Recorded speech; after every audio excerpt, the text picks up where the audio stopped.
जय गुरुदेव। गाय जिसकी स्वामी जी सेवा करते थे वे उसी का दूध पीते थे। गाय के वास्ते वे कहते थे कि ये गाय शरीर त्यागने के बाद स्त्री तन में आएगी और रास्ता संत मत का मिलेगा। इसके बाद ये अपने परम धाम को पाएगी। स्वामी जी 84 जीव पर दया करते थे। हम लोग अभागे हैं। स्वामी जी के जाने के समय में बाहर था। मालूम हुआ कि स्वामी जी की हालत बहुत खराब रहती है। भानु पहुंच सबको वहां प्रसाद बांटा और कहा कि कोई छूटने न पावे, सबको प्रसाद देना। दया से ऐसा ही किया गया। उसके बाद चिरौली पहुंचकर मुझे पत्र लिखवाया गया। मैं उस समय कानपुर में था। कानपुर से चिरौली पहुंचकर स्वामी जी का दर्शन करके मैंने उनके चरणों में मत्था टेका और हाथ जोड़कर खड़ा हो गया। मैंने कहा कि स्वामी जी आज्ञा। तो स्वामी जी बोले कि तुम समझ लो, जैसा चाहो करो। मैंने गरीबी हालत समझकर अपनी बुद्धि अनुसार प्रार्थना की कि अपने सत्संगी डॉक्टर साहब को बुला लिया जाए। उन्होंने कहा कि बुला लो। मैं फौरन कानपुर आया और संकटा प्रसाद डॉक्टर को साथ लेकर गया। साथ में उनकी धर्म देवी और विष्णु ये साथ गए थे। उन्होंने स्वामी जी से पूछा कि स्वामी जी अभी मौज तो नहीं है, आपके जाने के बाद कौन हमारी देखभाल करेगा? तो स्वामी जी ने कहा कि मैंने इनको छोड़ दिया है, तू इन बच्चों की देखभाल करते रहना। इसके बाद प्यारे लाल जी ने कहा कि आप अलीगढ़ चलें, वहीं आपकी दवा होगी। तो प्यारे लाल ने खाने के बारे में पूछा कि क्या बनेगा? तो कहा कि जो तुम्हारी इच्छा। तो फिर आगे आगे प्यारे लाल पहुंचे और उसके बाद हम सब लोग गए। दवा हो रही थी पर कुछ फायदा पेट पर नहीं होता था। 3 दिन के बाद गोपीनाथ से उन्होंने कहा कि तुम मथुरा चले जाओ। बहुत दफा कहने पर भी वो मथुरा नहीं गए और रोने लगे। तो मैंने माताजी से कहा कि यदि स्वामी जी की मौज हो तो मैं चला जाऊं। स्वामी जी की इच्छा हरगिज हमारे जाने की नहीं थी, पर गोपीनाथ की वजह से मुझको 2 रात्रि के वास्ते जाना पड़ा। मेरे जाते ही स्वामी जी ने कहा कि इसको पत्र लिख दो, पत्र का अब इंतजार न करे। तो सारे सत्संगी आए अलीगढ़ के और हाथ जोड़कर उनसे प्रार्थना किया कि आप हमारे कसूर को क्षमा करें। तो स्वामी जी ने कहा कि स्वामी जी क्षमा करेंगे और बहुत सी बातें होती रही। स्वामी जी ने बुलाकर प्यारे लाल जी, माता जी और गोपीनाथ और कोई और लोग थे, उनसे कहा कि सत्संग की संभाल और उपदेश के वास्ते मैंने इनको छोड़ दिया है। अब हमारी मौज हो चुकी है। 99% मालिक का हुक्म आ चुका है। तुम फौरन मुझको गांव पहुंचाओ, वरना भंडारा तुम्हें यहाँ भी करना होगा और वहाँ भी करना होगा। प्यारे लाल जी बहुत समझदार, उन्होंने प्रार्थना करके कहा कि ठीक है, अभी पहुंचाता हूँ। तुरंत एक तांगा लाया गया। उसमें स्वामी जी, माता जी, प्यारे लाल जी और गोपीनाथ थे। जाते समय केवल स्वामी जी माता जी से ये कहते थे कि संभल के बैठना, और रास्ते में किसी से कोई बातचीत नहीं हुई। गांव पर पहुंचकर स्वामी जी अपने कमरे में थोड़ा टहले और दिशा गए। इसके बाद फिर वे अपनी चारपाई पर आ गए और लेट गए। स्वामी जी ने प्यारे लाल जी से केवल इतना कहा कि अब मत बुलाना, और चुपचाप अंतर ध्यान करते रहे। ये सब लोग उनके पास थे। प्यारे लाल जी 1 सेकंड भी स्वामी जी से जुदा नहीं हुए। किसी से बोलना चालना उन्होंने बिल्कुल बंद कर रखा था। जाते समय जो अलीगढ़ में उन्होंने हिदायत दी थी, उसके अलावा उन्होंने और कुछ नहीं कहा। रात में 2 बजे कुछ आंख प्यारे लाल जी की ओर खोलकर उन्होंने देखा और फिर आंख बंद कर ली। 1 सेकंड के अंदर चले गए। प्यारे लाल जी के वचनों से मालूम हुआ, ये पता चला है कि स्वामी जी के वास्ते विमान आया था। प्रसन्नता के साथ वे उस विमान पर सवार हो गए और अपने परम धाम सिधार गए। इसके बाद स्वामी जी का संस्कार हो गया। बहुत दुखी रहे। मालूम हुआ कि इस संसार में हमारा साथी कोई नहीं है। संसार का अनुभव नहीं था। स्वामी जी के जाने के बाद बहुत मुसीबत का सामना करना पड़ा। हर किस्म के धक्के खाए, जो नहीं करना था वो कराया। उसके बाद गोपीनाथ अपने गांव पर रहने लगे। कुछ दिनों पीछे सुना कि मैं करवी में हूँ और करवी पहुँच गए। उसी समय दो औरतों को चुपके से उन्होंने उपदेश दे दिया और कहा कि तुम साधन भजन करो। हमारे पिताजी बहुत दूरदर्शी थे। एक बार खेल खेल में मेरी आंख में मदार का दूध पड़ गया, तो पिताजी को ज्यों ही मालूम हुआ वे मुझे उठाकर तालाब में कूद पड़े और तब तक वे पानी में रहे जब तक कि मेरी आंख से वो दूध बाहर नहीं निकल आया। लोग ये सोचे कि पिताजी नाराज होकर मुझे लेकर तालाब में कूदे हैं, लेकिन वे तो मेरी आंख से मदार का दूध निकालने के लिए मुझे लेकर पानी में कूदे थे। अब ये घटना शंभू जी बतला रहे हैं। सन 1954 में स्वामी जी महाराज हमारे घर पर ही थे। उन्होंने बताया कि शंभू, मेरे बड़े भाई को पीठ में कार्बंकल फोड़ा हो गया है। उन दिनों कार्बंकल फोड़ा हो जाने पर आदमी बचता नहीं था। तो स्वामी जी महाराज ने बतलाया कि वे लखनऊ के मेडिकल कॉलेज में भर्ती हैं। मैं चाहता हूं कि उन्हें देख आऊं। तो मैंने कहा कि जैसी मौज हो। तो स्वामी जी महाराज लखनऊ गए और फिर 4 दिन के बाद लौट कर आए और आकर बताया कि बचने की हालत नहीं है। मुझे देखकर वे रोने लगे। कहा कि अब चले आओ, घर संभालो। मेरी तो बचने की आशा नहीं है, तुम्हारा भतीजा है, इसे संभालो। तो स्वामी जी ने कहा कि मैं तो तभी आऊंगा जब आप मेरा आधा हिस्सा मुझे दे दें। तो उन्होंने कहा कि ये तो हो नहीं सकता है। तो मैंने भी कहा कि मैं जैसे हूं फिर ठीक हूं, और फिर मैं उन्हें देखकर लौट आया। देखो, मरते वक्त भी जायदाद की हवस, उसका लगाव इतना प्रबल होता है। अब स्वामी जी महाराज फरमाते हैं कि जब महात्मा जन जाने लगते हैं तो कुछ न कुछ इशारे यहाँ छोड़ जाया करते हैं। हमको बहुत पुरानी बात, जबकि स्वामी जी महाराज थे उस समय की याद आती रहती है। जहाँ वे रहते थे और जहाँ उन्होंने विश्राम किया, वहाँ की मिट्टी बहुत ही पवित्र है। लेकिन किसी स्थान पर जब महात्मा विराजमान रहते हैं और अपने प्रेमियों को ऐसा आदेश दे जाएं कि ये भूमि आगे नहीं फलेगी, तो इसके माने ये नहीं है कि वो भूमि पवित्र नहीं है, लेकिन महात्मा का शब्द वहाँ लगा हुआ है। स्वामी जी महाराज जब गृहस्थ आश्रम में गांव पर रहते थे तो वे बड़े दूरदर्शी थे। बहुत दूर की बात सुनाया करते थे। एक दफे मैंने उनसे कहा कि स्वामी जी महाराज, क्या ये बच्चे यहीं रहेंगे? तो उन्होंने बड़े ही स्पष्ट शब्दों में कहा कि ये लड़के अपने अपने काम से लग जाएंगे, बाहर चले जाएंगे। यहाँ कौन रहेगा गांव में? ये भूमि तो बहुत पवित्र है। लेकिन उन्होंने कहा कि बच्चे जब यहाँ से जाने लगें तो इस भूमि को बराबर कर देना। ये उनका स्वयं का वाक्य है। इस भूमि की जो दीवार वगैरह है उसे बराबर कर देना और इस पर कुछ बनाना नहीं। 7 बाई 7 का एक छोटा सा मंदिर, ऐसा गुंबज बना देना और सब बराबर कर देना। बात याद आती है, वे कहते थे कि जो भी इस जमीन पर रहेगा वो कभी शांति से बैठ नहीं सकता। बिल्कुल उनके यही शब्द हैं, साफ शब्द हैं, और एक दफे नहीं कई दफे उन्होंने ये कहा था। जब उनसे पूछा कि स्वामी जी महाराज, जब कभी वक्त आए, समय आए आपके जाने का, तो जाने के बाद कुटिया आदि होना चाहिए। तो उन्होंने कहा कि मथुरा में। उन्होंने साफ शब्दों में कहा था। ये गुरु महाराज का 18वां भंडारा है।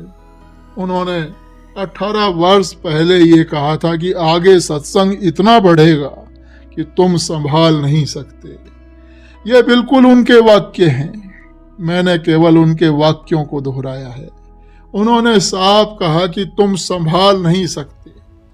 वे ये भी बताते थे कि इधर से इतना हुजूम आवेगा और इधर से इतना आवेगा और इधर से इतना हुजूम आएगा, और जहां कहीं तुम आश्रम के लिए जमीन लोगे वो जमीन छोटी पड़ जाएगी, फिर दूसरी जमीन लेनी पड़ेगी। तो आज वो लोग देख रहे हैं देखिए, कोई भी चीज नहीं थी उनके समय में, लेकिन सब उन्होंने बता दिया था। ये महापुरुष के वचन थे और उन वचनों को थोड़ा बहुत ध्यान में रखते भी आए। स्वामी जी महाराज के जाने के 5 साल बाद सन 1953 में ये जमीन ली गई और अब सन 1965 में ये हमको महसूस होता है कि छोटी हो गई है। वास्तव में ये जमीन छोटी हो गई है। अगर हमारे सभी सत्संगी इस जमीन पर एक साथ आ जाएं तो नहीं अटेंगे, और इस जमीन के अलावा अब दूसरी जमीन अगर न ली गई तो बड़ा मुश्किल हो जाएगा। उस समय की बात हम सोचा करते हैं, याद किया करते हैं कि देखो महापुरुषों ने कितना स्पष्ट कहा है। अब ये वाकया शंभू जी बतलाते हैं कि एक बार मैंने स्वामी जी महाराज से जिज्ञासावश पूछा कि महाराज, हम लोग तो गृहस्थ आश्रम की झंझटों में रहते हैं, नौकरी आदि करते हैं, पर आपको तो कोई बंधन नहीं था, फिर आप दादा गुरुजी के पास रहकर गुरु की सेवा में रहते, पर आप कभी कभी गुरु महाराज के पास चिरोली गांव में रहते और कभी ज़्यादा समय स्वामी जी से दूर चले जाते, ऐसा आप क्यों करते थे? तो स्वामी जी महाराज ने समझाया कि गुरु के पास रहना खांडे की धार है। हरदम मन करता कि गुरु महाराज के दर्शन करता रहूं और जो सेवा मिल जाए वो करूं, तो साधन भजन में लवलीनता नहीं रहती, और असली चीज तो साधन भजन है। मैं जब चिरोली से दूर चला जाता तो गुरु के दर्शन के लिए मन में तड़प उठती, विरह होती, तो फिर मैं चिरोली ग्राम आता तो दर्शन और सेवा में लवलीनता रहती, और इस तरह से साधना में दृढ़ता और तरक्की होती। एक दिन दादा गुरुजी जब खाने बैठे तो उन्होंने स्वामी जी महाराज को बुलाया और बड़े प्यार से कहा कि आज मेरा मन तुम्हारे साथ एक ही थाली में खाने का है, आओ बैठो, खाना खाया जाए। तो स्वामी जी ने दादा गुरुजी के साथ एक ही थाली में खाने से इनकार कर दिया। तो दादा गुरुजी प्यार से 3-4 बार कहे, पर स्वामी जी इनकार करते रहे। तब उन्होंने डांट कर कहा कि मैं इतना कह रहा हूं और तुम मान नहीं रहे हो। जोर से डांट पड़ी तो स्वामी जी महाराज बाहर भाग गए। तब दादा गुरुजी बड़े गुस्से में खाने की थाली लेकर खाना दूर फेंक दिए। आपने भी खाना नहीं खाया। शाम को सत्संग कहीं आड़ में बैठकर स्वामी जी महाराज सुने, फिर सब लोग सो गए। तब स्वामी जी दबे पांव दादा गुरुजी के पास कमरे में गए और धीरे से उनके पैर दबाने लगे। तो दादा गुरुजी सिर से पैर तक चादर ओढ़े हुए थे। तो एकाएक चादर फेंक कर वे उठे और उन्होंने स्वामी जी से कहा कि तुमने आज मेरे साथ खाना नहीं खाया? तो स्वामी जी महाराज ने कहा कि हाँ महाराज, खाना तो नहीं खाया, पर मैं समझ नहीं पाया कि मैंने ठीक किया या गलत। तो दादा गुरुजी ने स्वामी जी को गले लगा लिया और कहा कि तुमने बहुत ठीक किया। यदि आज तुमने साथ खाना खा लिया होता तो तुम अपना सर्वनाश कर लिए होते। और प्यार से बहुत सी साधना की बातें उन्हें बताते रहे। इस प्रकार से गुरु की हाँ में ना और ना में हाँ होता है कई बार, जिसे समझना बहुत कठिन होता है। स्वामी जी महाराज फरमाते हैं कि मैं गुजरात के गिरनार पर्वत पर एक मंदिर है, वहां भी गया हुआ था। ये रास्ता बड़ा ही बीहड़ है और रास्ते में कहीं भी पानी की उचित व्यवस्था नहीं है। बहुत से लोग वहां प्यासे ही मर जाते हैं। मैं भी पैदल ही गया था और 2 बुढ़िया भी पैदल गई थी। तो लौटते समय वो सब मुझे रास्ते में मिली। तो मैंने देखा कि एक बुढ़िया बेहोश पड़ी है और दूसरी बुढ़िया बैठी हुई है। तो उस बूढ़ी माई ने पानी मांगा, तो मैंने अपने कमंडल से पानी निकालकर उसके मुंह पर छींटा मारा और वो थोड़ा पानी पी भी। इतने में उसे होश आया तो वो मेरे पास आकर पांव पड़ने लगी। उसने कहा कि हे महाराज जी, आप भगवान हैं, आप ही ने मेरी जान बचाई है। मैं आपको अब जाने नहीं दूंगी, अब आप हमारे घर चलिए। ये सब बातें कहते हुए, नाना प्रकार के प्रलोभन दिखाते हुए अजीब सी लीला उस बूढ़ी माई ने प्रस्तुत की। इतने में मैंने कहा कि मैं तो खुद अभी खोज में निकला हूँ, मेरे पास कुछ भी नहीं है, लेकिन वो बूढ़ी माने ही नहीं, बड़ी मुश्किल कर दी। तो मैंने कहा कि मुझे जाने दो, मेरे से अभी कुछ हासिल नहीं होगा। तो बड़ी मुश्किल से जान बचाई और वहां से मैं किसी तरह से बचकर निकला, नहीं तो वो बूढ़ी माई जाने नहीं देती। यह घटना स्वामी जी महाराज ने स्वयं बतलाई, और यह घटना बहुत पहले की है, जबकि वे साधना कर रहे थे। स्वामी जी महाराज जब परमात्मा की खोज में निकले थे, ये घटना उस समय की है जो अब बतलाई जा रही है। एक महात्मा जी का बड़ा प्रचार था कि वे देसी घी का पेशाब करते हैं। तो स्वामी जी ने विचार किया कि क्या परमात्मा घी का पेशाब करने से मिलता है। तो स्वामी जी उनके करीब पहुंचे और देखा कि ये चमत्कारिक साधु रोज दिन में एक बार पेशाब करने बाहर निकलते हैं और पेशाब में घी निकलता है। फिर दुनिया के लोग उन पर खूब चढ़ावा चढ़ाते हैं। तो स्वामी जी महाराज इस रहस्य का पता लगाने के लिए उन साधु के काफी निकट आए। स्वामी जी उनकी सेवा में रहे और जिस कमरे में वो साधु महाराज रहते थे, उस कमरे में ऊपर एक रोशनदान था। तो एक दिन स्वामी जी चुपके से उसमें से उन्हें देखने लगे। तो स्वामी जी ने देखा कि उन साधु ने अलमारी में से घी निकाला और उसे कटोरी में रखा और प्राणायाम के योग बल से अपनी लिंग इंद्री में सब घी खींच लिया। फिर कमरा खोला, बाहर निकले और सारा घी का पेशाब कर दिया। तो स्वामी जी ने यह सारा रहस्य समझ लिया। दूसरे दिन स्वामी जी ने अलमारी से सारा घी निकाल कर चुपके से बाहर फेंक दिया और उस रात की भोर में ही साधु जी से बाहर जाने के लिए छुट्टी ले ली, लेकिन गए नहीं, छिपकर बाहर ही रहे। उस दिन जब पेशाब करने का समय हुआ तो जनता जुटी और जय जयकार करती रही, लेकिन वक्त पर साधु जी उस दिन पेशाब करने के लिए बाहर नहीं निकले। तो उन्होंने संदेश भिजवाया कि आज साधु जी की तबीयत खराब है। तो ये सुनकर जनता चली गई।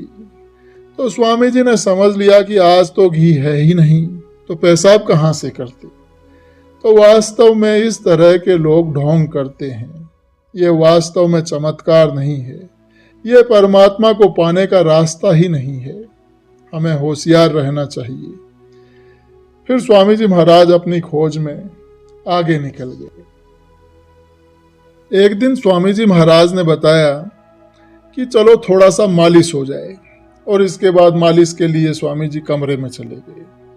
मालिश करते समय स्वामी जी महाराज ने प्रारंभ में अपने प्रभु की खोज के समय की कुछ घटनाओं को बतलाते हुए कहा कि बचपन में शक्तियां सोती रहती हैं, वो स्वयं अचेत अवस्था में रहती हैं और उन पर माया का पर्दा रहता है, इसलिए उनके उस समय के दर्शन से कोई लाभ नहीं होता है। लाभ तो तब होता है जब शक्तियां जाग जाती हैं और अपने को पूरा जगा लेती हैं, उसके बाद उनके दर्शन से लाभ होता है। स्वामी जी महाराज अपने अभ्यास काल की बात बताते हुए कहे कि एक बार मैं अमरनाथ जी का दर्शन करने के लिए गया। तो कुछ लोग मुझसे ये बताए थे कि वहां पर शंकर भगवान का साक्षात दर्शन होता है, मगर जब मैं वहां पहुंचा तो देखा कि पर्वत की एक गुफा है जिसमें थोड़ा बीच में एक छिद्र है। इसी छिद्र में बर्फ थोड़ी थोड़ी करके गिरती रहती है और वो बर्फ धीरे धीरे शिवलिंग के स्वरूप में हो जाती है। तो ये मनुष्य अपनी मूर्ता बस उसी शिवलिंग को मत्था टेकता है और भगवान मानकर पूजता है। दुनिया के लोग बेवकूफ हैं, क्या बताया जाए।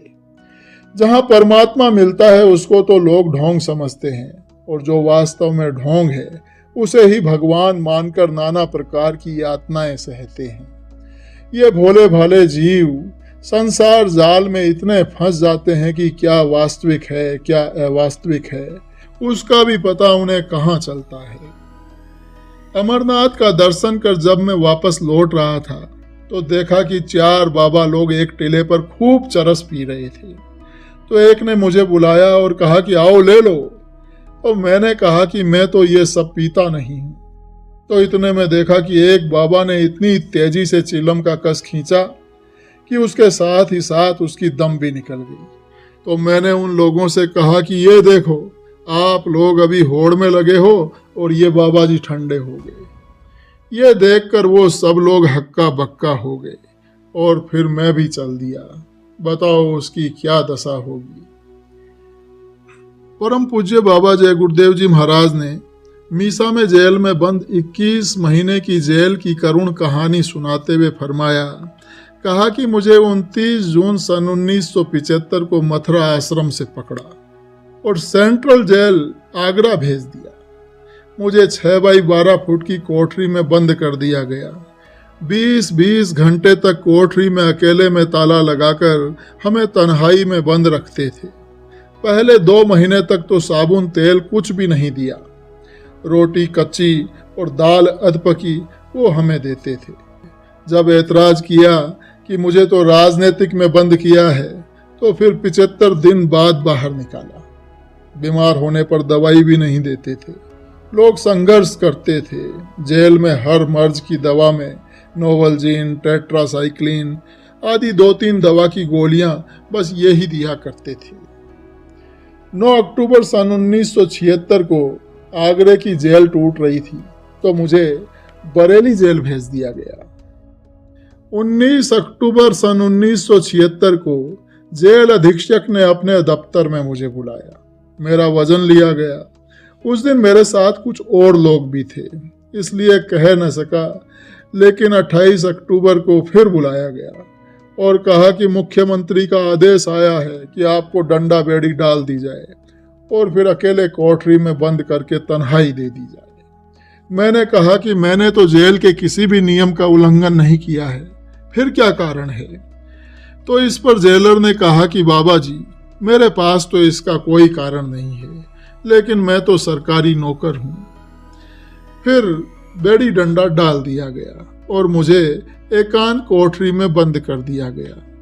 राजनीतिक लोगों के कहने पर मुख्यमंत्री को फिर लिखा गया कि ऐसा क्यों किया गया है, लेकिन कोई जवाब नहीं मिला। मेरे भक्तों को डंडा बेड़ी का पता चला तो 9 दिसंबर 1976 को एक साथ 37 जिलों में माँ और बच्चों के साथ सब प्रेमियों ने सत्याग्रह किया। सत्याग्रहियों की मांग थी कि बाबा जी को छोड़ दो, आपातकाल हटा दो, हमारी संस्था से प्रतिबंध हटा दो। उत्तर प्रदेश में जय गुरुदेव धर्म प्रचारक संघ पर प्रतिबंध लगा रखा था। 9 दिसंबर 1976 से लेकर 1 जनवरी 1977 तक हमारे 14,000 प्रेमियों को उत्तर प्रदेश की जेलों में ठूंस दिया गया। पुलिस ने मारपीट शुरू कर दी। छोटे छोटे बच्चों को मार पीट कर जंगलों में छोड़ आते थे, मगर बच्चे थे कि मार खाकर भी वही आवाज कि हमारे बाबा जी को छोड़ो वरना हमको भी जेल में दे दो। काफी अमानवीय व्यवहार किया गया। दिल्ली खबर भेजी, आदेश आया कि अब जेलों में मत रखो। 26 जनवरी सन 1977 की रात्रि को मुझे वहां से निकाला गया। डंडा बेड़ी तो पड़ी ही थी, ऊपर से हथकड़ी भी डाल दी। मैंने रास्ते में पूछा कि मुझे कहाँ ले जा रहे हैं, क्या सुंदर डाकू की तरह हमें मारने का इरादा है? तो पुलिस अधिकारियों के पास इसका कोई जवाब नहीं था। मुझे दिल्ली हवाई अड्डे पर लेकर गए, वहां से बेंगलोर पहुंचा दिया। 26 दिन बेंगलोर में रखा। श्री ओम मेहता का 22 फरवरी सन 1977 को वायरलेस आया कि बाबा जी को पुलिस को देकर तिहाड़ जेल दिल्ली भेज दो। 23 फरवरी 1977 को बड़े बड़े अधिकारी तिहाड़ जेल पर मुझसे मिलने आए और आकर कहने लगे कि प्रधानमंत्री श्रीमती इंदिरा गांधी से सुलह कर लीजिए, उनकी तरफदारी कर दीजिए, तो आपको 12 घंटे में हम आपको छोड़ देंगे। मैंने कहा कि मैंने तो कोई गुनाह किया नहीं है, तो फिर कैसे सुलह कर लूं? तो अधिकारी कहने लगे कि आप अपील निकाल दीजिए, एक तो अपने भक्तों के नाम और दूसरा विरोधियों के खिलाफ। तो मैंने कहा कि मैं तो अनपढ़ हूं, मुझे तो लिखना नहीं आता है। तो अधिकारी खर्रा लिख कर ले आए। 24 फरवरी को डंडा बेड़ी फिर काट दी, लेकिन मैंने उल्टी अपील निकाल दी कि जनता पार्टी को विजयी बनावें। जब उक्त चालें सफल न हुई तो मुझे कहा गया कि शासन आपके आश्रम के लिए 2 करोड़ रुपया और जमीन देने को तैयार है, बशर्ते आप मतदाताओं के नाम कांग्रेस के पक्ष में एक अपील निकाल दें। तो मैंने अधिकारियों को स्पष्ट कहा कहा कि कांग्रेस हारने वाली है, प्रधानमंत्री और संजय जी सभी हारेंगे। 24 मार्च को हम निश्चित छूटेंगे। यदि 27 से 28 मार्च तक आपातकाल लागू रहा तो सब कांग्रेसी जेल में होंगे। ये कहकर मैंने छड़ी फेंक दी। इस प्रकार 21 अक्टूबर सन 1976 से लेकर 24 फरवरी सन 1977 तक 125 दिनों तक मुझे बेड़ियों में डालकर रखा गया। मेरी सभी बातें सही निकली हैं।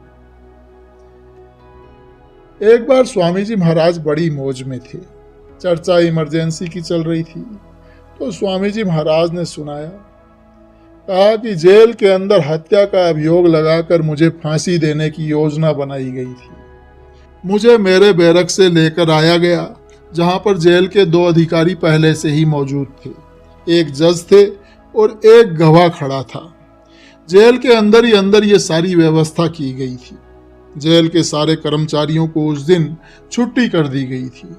मुझे वहां ले जाया गया तो जज ने मुझे देखा। फिर गवाह की ओर मुखातिब होकर उन्होंने पूछा कि अब बताओ कि तुम इनको पहचानते हो, इन्होंने क्या षड्यंत्र रचा था। तो मैं उस गवाह की तरफ देख रहा था।